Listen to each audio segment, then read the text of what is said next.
விஜய் அவர்களே, முதலமைச்சர் மு.க.ஸ்டாலின் அவர்களையும் பார்த்து அவர்கள் கட்சியையும் பார்த்து ஜாடையாக பவளவிழா பாப்பா என்று சொல்கிறீர்களே, இது உங்களுக்கு இது சரியா தெரிகிறதா? அவர்கள் வயதிலும் தாத்தா, கட்சியிலும் தாத்தா. அப்போ பகுத்தறிவு உள்ள ஒரு தாத்தா, அந்த கட்சியும் முதலமைச்சர் மு.க.ஸ்டாலின் அவர்களும் பகுத்தறிவு உள்ள தாத்தா. அவர்களை பார்த்து நீங்கள் பாப்பா அப்படி என்று சொல்கிறீர்கள். நீங்கள் எதை எப்படி சொல்லணும் என்றே உங்களுக்கு தெரியவில்லை.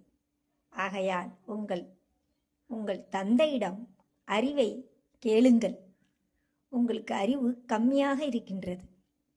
இதை உங்களை நம்பி இளைஞர்களும் உங்களை நம்பி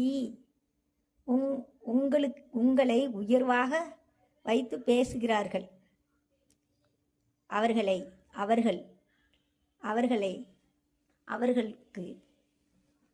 தகுந்த அறிவுரை சொல்லக்கூட உங்களுக்கு தெரியவில்லை.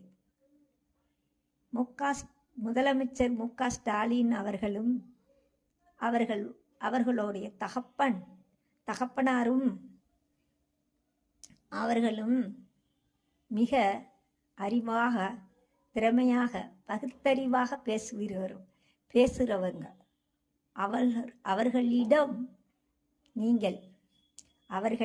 அவர்களை பார்த்து இப்படி பேசுகிறீர்கள். உங்களை நம்பி இளைஞர்கள் உங்களுக்கு பின்னால் வந்தால் உங்களால் எப்படி அறிவை கொடுக்க முடியும்? ஆகையால் இளைஞர்களே, நீங்கள் தயவு செய்து உங்கள் வாழ்வை உங்கள் கையில் வைத்து கொள்ளுங்கள்.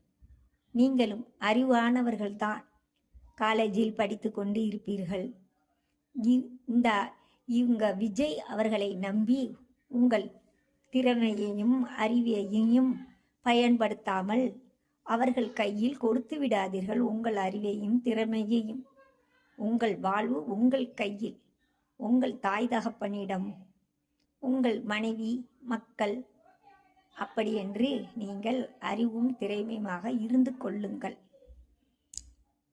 நீங்கள் இளைஞர்கள் பொதுவாக அவங்களை பார்த்து கலைஞர் அவர்களையும் முதலமைச்சர் மு.க.ஸ்டாலின்